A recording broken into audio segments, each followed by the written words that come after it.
Tokrat z Darsom pogledamo metodologijo izračunavanja in upravljanja hitrosti prometnih tokov na avtocesti. Kar je eden izmed tistih ukrepov, s katerimi je pretočnost na avtocesti moč pospešiti že danes. Zapeljamo Citroen C3, ki je evropski odgovor na cenejšo elektromobilnost. In pogledamo dva električna.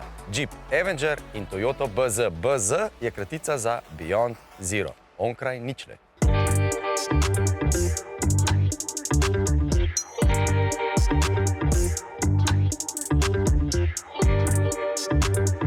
Pozdravljeni avtomobilnosti. Zdi se, da sta letošnjo jesen zaznamovali dve temi. Najprej smo se spraševali, a je dolgo poletje, daleč v jesen nova realnost, in spraševali smo se, ali so vse daljše kolone na vpadnicah vzjutraj in popoldan tudi nova realnost. No, seveda pa smo ponavljali vse, kar smo že slišali. Vsako jesen se namreč začne s tednom mobilnosti in takrat ugotavljamo, da bi morali več hoditi peš, s kolesom, da imamo slab javni prevoz, da vlaki niso to, kar bi morali biti, da bi morda potrebovali še en pas na ljubljanski obvoznici in podobno. In Dars se ukvarja že zdaj s takšno rešitvijo. Kaj storiti, ko je preobremenjena cesta in bi normalno nastajali zastoji, mi pa bi vseeno se želeli voziti, pa čeprav malo počasneje. Ampak tukaj se oni opirajo na eni strani na umetno inteligenco in na našo voznikovo inteligenco.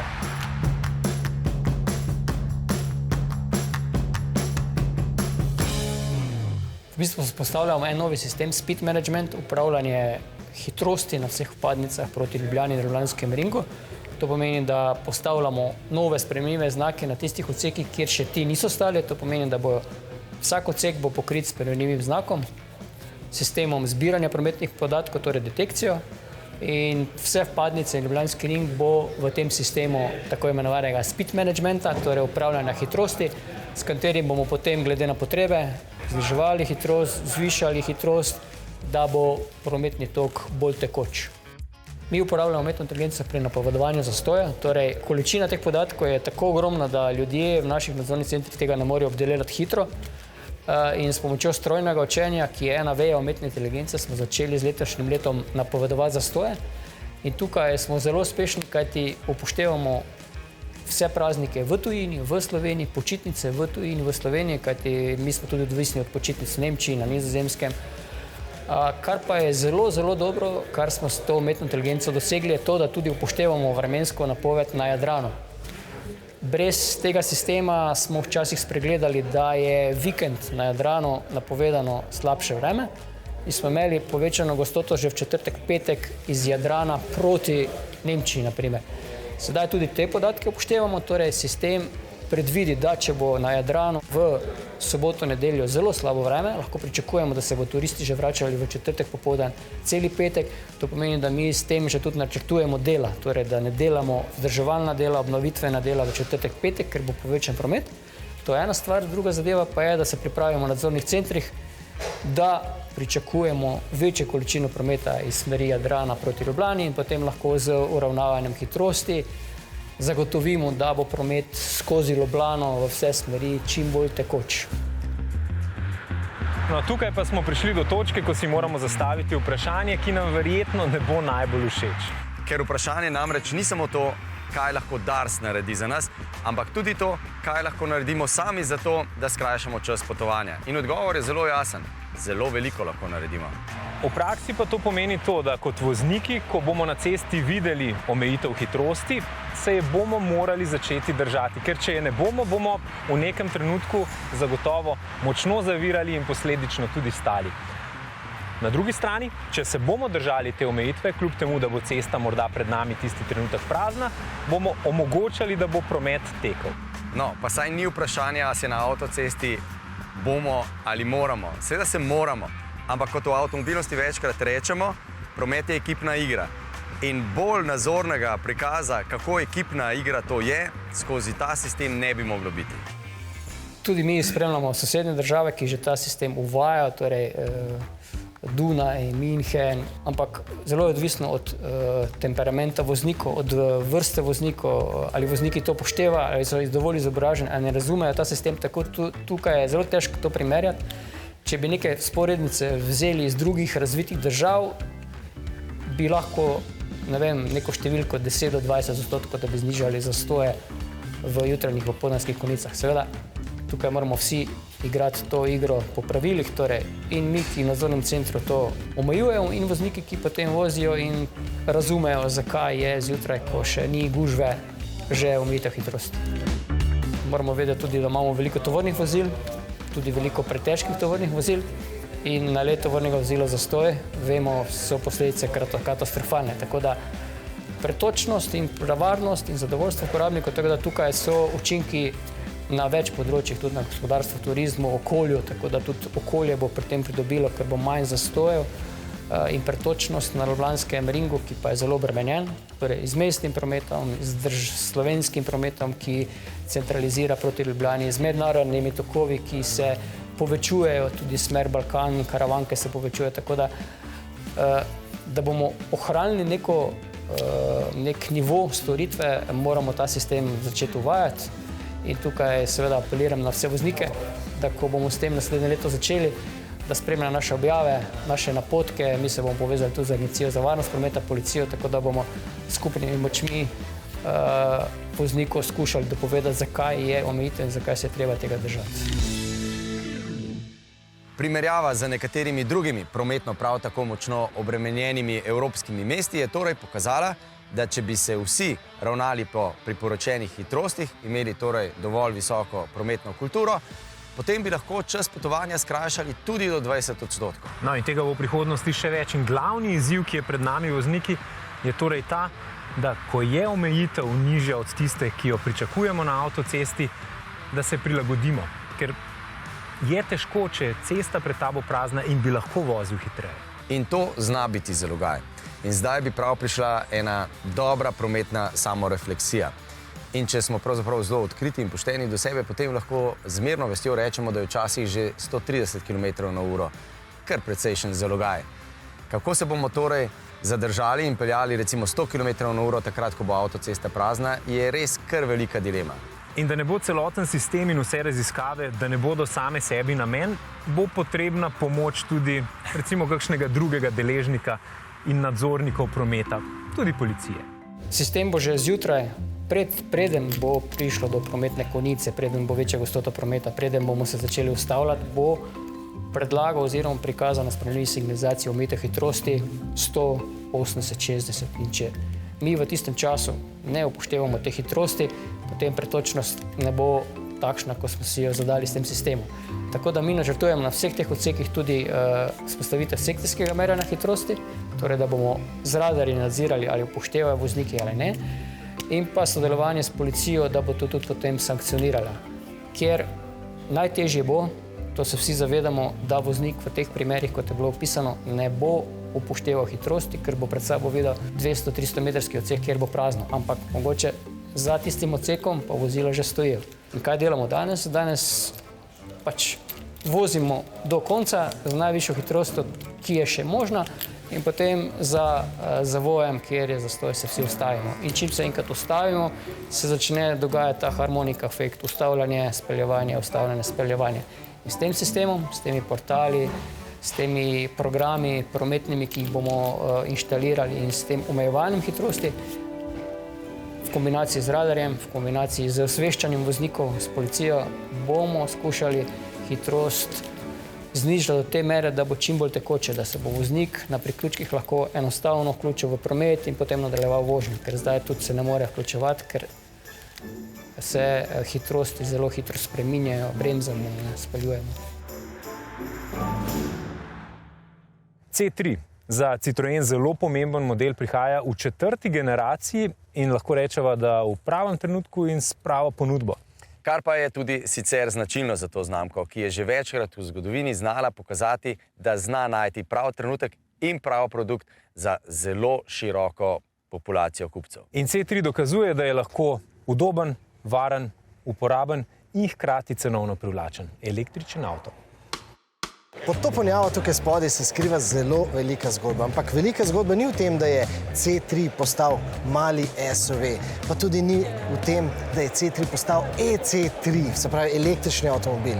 Velika zgodba je v tem, da je ta avtomobil zgrajen na povsem novi Stellantisovi platformi za električna vozila, ampak posebnost je v tem, da ta platforma temelji na litij železofosfatnih baterijah in te so res revolucionarne. Dajmo, odgrnimo ga, pa poglejmo, zakaj gre.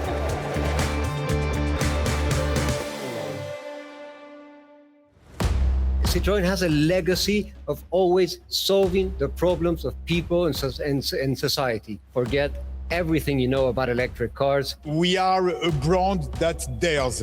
People want to go electric. People need to go electric, but they can't always do it. Torej, Citroën z novim EC3 elektrificira družbo s poceni avtomobilom. 23 300 € je seveda prevedeno na slovensko plačo še vedno absolutno veliko, a širše gledano to vseeno pomeni, da je EC3 relativno poceni avtomobil. Necenen, nizkocenovec, narejen ne za prodajo v nekdanjih francoskih kolonijah, to je avto za Evropo. This is a fully designed and built in Europe car. Ključnega pomena so litij železofosfatne baterije. 10 years ago, nobody was talking about LFP, and now it's coming and it's great. So that's why we are very happy to be the first one to have LFP battery. Litij železofosfatne baterije omogočajo, da jih lahko redno polnimo na hitrih polnilnicah. Lahko jih tudi redno polnimo do 100%, pa se zaradi tega ne bodo prehitro postarale.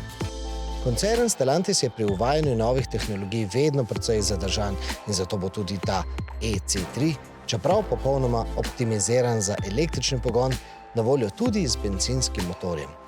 Ampak I would not be surprised if we sell half electric and half petrol because frankly the car is so attractive in terms of price that you will have probably a lot of people who would never think of going electric, but then they will go electric. kako pa so svojo drznost dokazali oblikovalci? Very new is that we have the 3 signature dots, the 2 horizontal bars and then the big vertical one. It's a very homogenic design that on the rear and the front you have the same kind of signatures that will distinguish all the future Citroëns and will be very iconic in the night and in the street because no other car actually has this kind of light signature. No, zdaj imamo tudi v Citroënu majhen volan in pa merilnike, ki so nameščeni zelo visoko, se pravi, da podatek o hitrosti gledamo nad merilniki, ne pa skozi, kot smo bili doslej navajeni. Se pravi, tukaj imamo nekakšno Citroënovo različico Peugeotovega iCockpita. We love it. It's a Citroën head-up display. What it is, it's a reflected screen that is actually horizontal, reflected on a dark blade, and actually only the graphic information come out. It's reflected on a piece that is darker. Sicer lahko poročam že zdaj, da se v tem avtomobilu počutimo kot v bolj prostornem avtomobilu, čeprav gre za zelo majhen avtomobil. In ja, saj se pozna, da je kar veliko plastičnih delov, ampak nekako so vse skupaj Citroënovci zapakirali tako, kot znajo, da vse skupaj izpade bolj igrivo, simpatično, se pravi Citroënovsko. With a little tool, you'll be able to remove these, yeah? And let's say for the next European Football World Cup, Yep. I want to put the French flag, and et voilà. That's okay. That looks great. Glede na to, da je zdaj že osnovni C3 mali SUV, se seveda poraja vprašanje, kaj bo s C3 Aircrossom. Zdaj se na nek način v ponudbo spet vrača Picasso. V naslednjih sekundah namreč bodite pozorni na število sedežev. And we would like to show you the very first images of our future B SUV.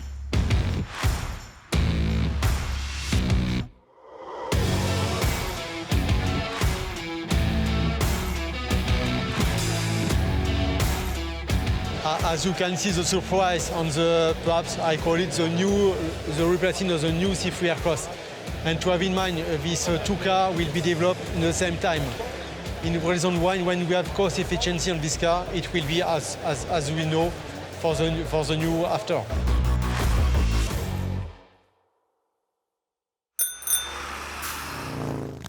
Mogoče se nam zdi, da se v prometu ne znamo dobro dogovoriti, da eni ves čas delajo po svoje.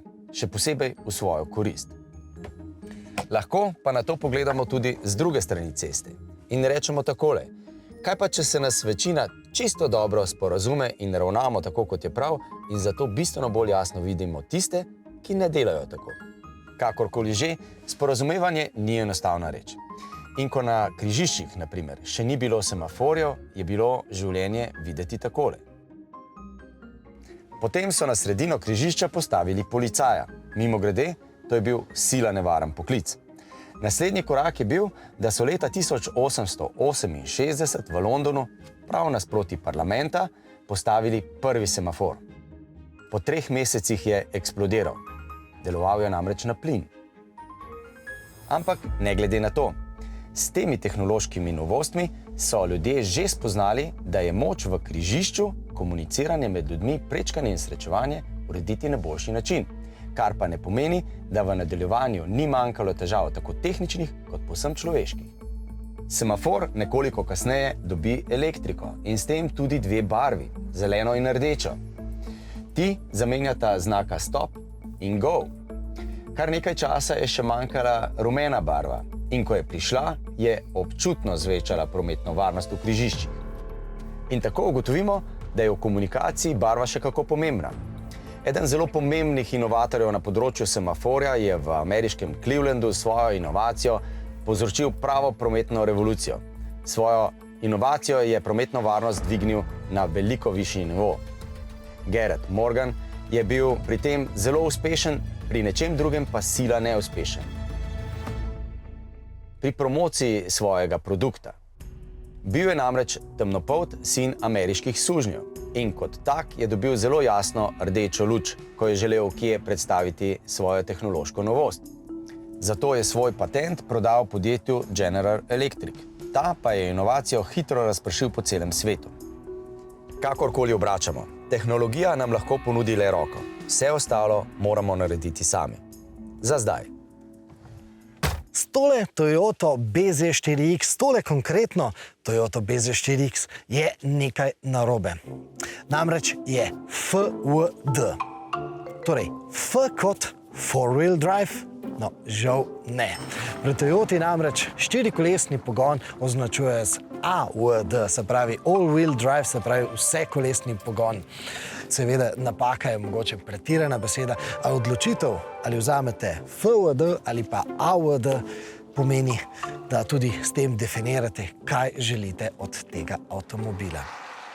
AWD pomeni pri Toyoti, da dobite avtomobil, pri katerem 4-kolesni pogon ne pomaga samo, da se vi lepše, bolj zvezno in pa bolj zanesljivo peljete skozi ovinke, pa da recimo takrat, ko pride sneg, lažje speljete kakšen klanec. Ne, če vzamete AWD, potem lahko dobite tudi brodanje po pol metra visoki vodi. BZ4X AWD je tudi avto, ki lahko s pomočjo elektronike samodejno, brez vašega pritiskanja gasa in pa zavor, pelje, pleza po skalah.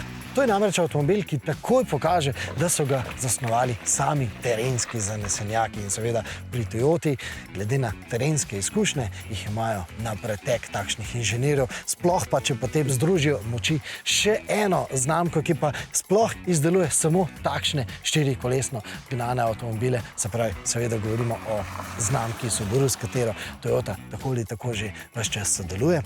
Potem pa so užitki na terenski vožnji preprosto zagotovljeni. Ampak, ko sem se nekaj časa s tem avtomobilom vozil po makadamu, nekaj ni štimalo. Avtomobil je nenormalno hitro zavrtel kolesa v prazno in tudi, ko sem se zapeljal v en klanc, v bistvu kar imel težave s tistim klancem. Predvsem pa sem potem želel preizkusiti sistem spuščanja po strmini. Mi je nekaj manjkalo tukaj na armaturni plošči. Seveda tisto stikalo, ki vklopi sistem za terensko vožnjo. Seveda, če se vi večinoma časa vozite bolj po čistih cestah, potem te moje besede zdaj res ne štejejo prav veliko. Je pa res, da potem s tem v drugi plan postavite glavno konkurenčno prednost te Toyote. Namreč potem pridejo na vrsto tiste klasične električne karakteristike, se pravi doseg, poraba in pa hitrost polnjenja. In s temi karakteristikami Toyota jasno sporoča, da je to šele prvi velikoserijski električni avtomobil iz Toyote. Namreč ta avtomobil je primeren predvsem za tiste, ki jim je realen doseg okoli 300 km dovolj. Dejstvo sicer je, da so ta avtomobil zdaj s programsko opremo izpopolnili. Se pravi, ta avtomobil danes bolj izkorišča svojo baterijo in tudi roko na srce je realna poraba tukaj na teh slovenskih cestah bila okoli 17 kWh, kar je seveda bistveno manj, kot smo jo dosegali v Španiji. Takrat smo dosegali okoli 27 kWh na 100 km. Torej, Toyota je zdaj vsem tistim najbolj neučakanim elektrofenom res prišla naproti s terenskim avtomobilom. Vsem tistim, ki se bi pa radi vozili bolj po mestu, napoveduje manjši, za številko manjši Toyotin SUV. Videli smo ga že lani na kongresu v Kenšiki in v njem smo videli tudi tak manjši volan, ki bo omogočal, da bomo mi vozili avtomobil brez preprijemanja. Dovolj bo en takšen zasuk, da bomo mi lahko avtomobil recimo obrnili tudi na mestu. In v tistem avtomobilu smo videli tudi en tak poseben zaslon in ta zaslon nas pa zdaj pripelje tudi do armaturne plošče, kjer pa lahko že v tem avtomobilu vidimo, da je Peugeot po več kot 12 letih končno dobil zasledovalca, ponavljalca, koncept kokpita, pri katerem imamo zelo majhen volanski obroč in pa visoko nameščene merilnike, zaradi katerih ni potrebe po projiciranju merilnikov na vetrobransko steklo. Na tega koncepta smo se ga pri francoskih avtomobilih že dodobra navadili in tudi tukaj lahko takšen kokpit priporočamo.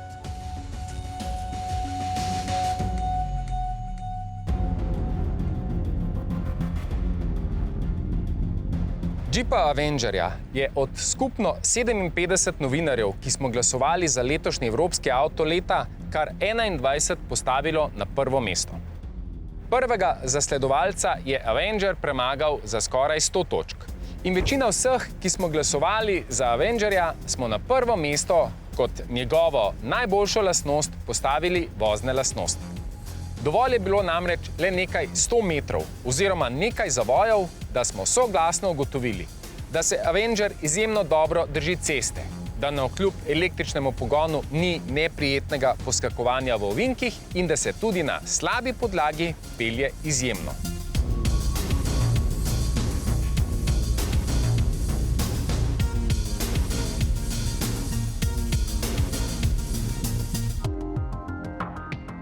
Priznam, v notranjosti me je najprej precej zmotilo, da Jeep tako očitno pripada skupini Stellantis.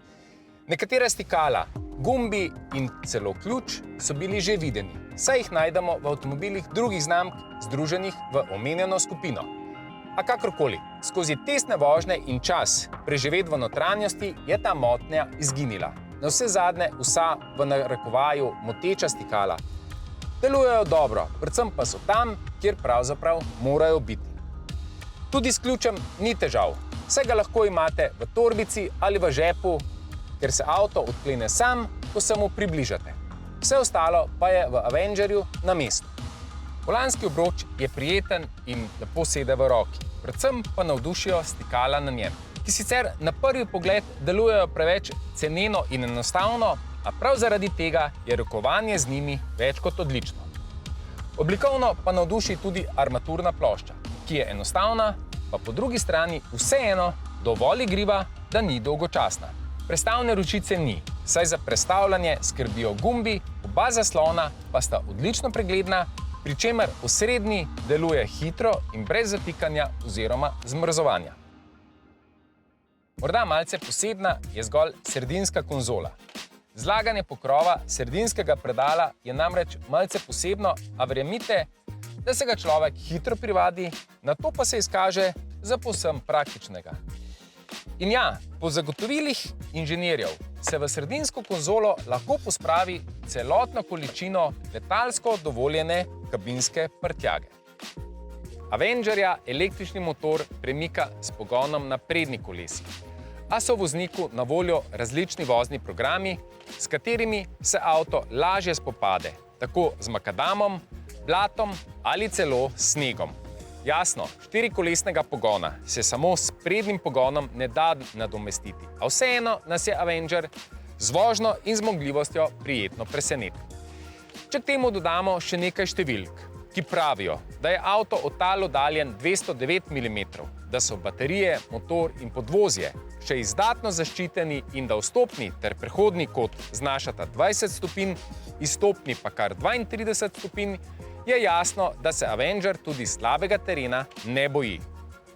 Baterijski sklop se ponaša s kapaciteto 54 kWh oziroma 51 neto, kar v Avengerjevem primeru zadostuje v povprečju za okoli 400, v mestu ob zmerni vožnji pa tudi za več kot 500 km doseg.